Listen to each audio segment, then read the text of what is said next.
And that right there is something that you'll see most recreational golfers do. Now, David's an exceptional player, so we did that on purpose.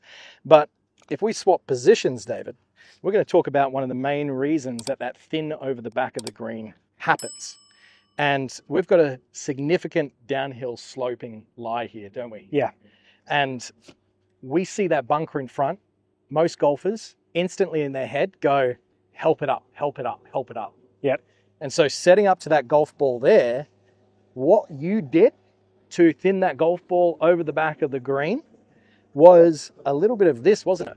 Bit of backing up. Bit of backing up. So talk to me about what players can do to ensure that they're not backing up and out of it and trying to help the ball up and over that bunker. What should they do with their setup? Yeah, so like on that downhill lie, we basically want the club to interact with the ground as normal. Yep. So we want the club swinging down the hill. Yep. So we can start snowboarding your way down the hill. Can you get your body sitting opposite the hill so the club can swing down it and it gives you that nice strike on the ground? Yeah. And a great way to think about this when playing any side hill sloping shot, right, is take whatever you're doing from your normal well-struck lob shot in this instance and adjust your body to match the slope. So from this angle here, what we're doing, if this is me setting up to a normal lob shot, I need to angle my whole body down towards the pin. So if we've got our upper body and lower body reference from our belt buckle and our sternum here, David, what would be a way that players, assuming we're going downhill here, could think about orientating their body? Like, should I bump my hips and then my upper body? Should I go and twist my upper body in a weird way? What would you recommend players do? I think quite a good visual for yourself is just hold the club, dangle it from your sternum, and then lean with that so it's like perpendicular to the slope. You'll have a lot more load on your left side. Yeah. It'll feel more than you want to or more than comfortable. Yeah. And it's pushing yourself. It's an awkward lie. It's going to feel a little bit awkward, but can you lean into that lead side? Your body starts to tilt with the slope. Yeah. And then when you have your practice swings, you'll feel where the club hits the ground. How does that relate to the ball? And you'll probably find you've not over-leaned. And I think that's such crucial information, right? It's the golf club is doing the work, not you. And a golf club is designed to help the ball up in the air. That's why I have so much angle on the face. So when you try and overpower it and you fall back up the slope, it is way too easy to give it that one. A bit of a trick shot because it worked out okay. But what we do need to do, based on what David said, is just number one, let's angle our body down the slope. So for me to do that, what I'm going to do is I'm going to grab my front hand here and I'm going to slide it down my front leg so it covers my front knee.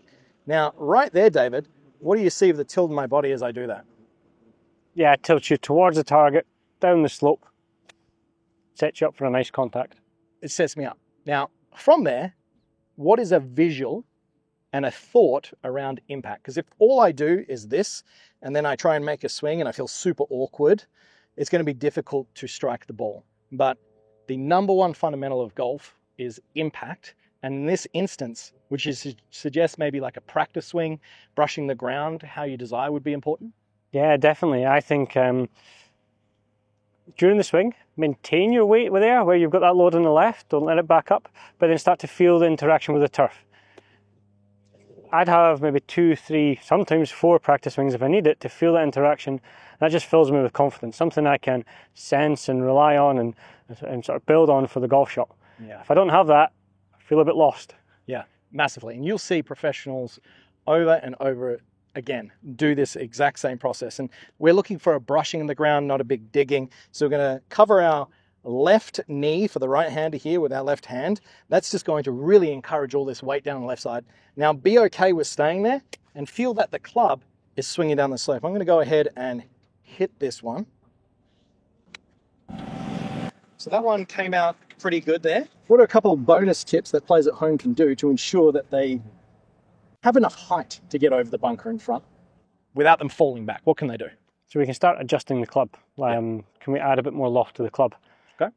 So if this is a 58-degree wedge and that's a square face, let's see the sort of height if I hit this one. I'm going to do the same sort of shot there. Wasn't enough, was it? Yeah, that's how the ball wants to come off from the slope. That makes it very hard to stop the ball to stop it quick enough.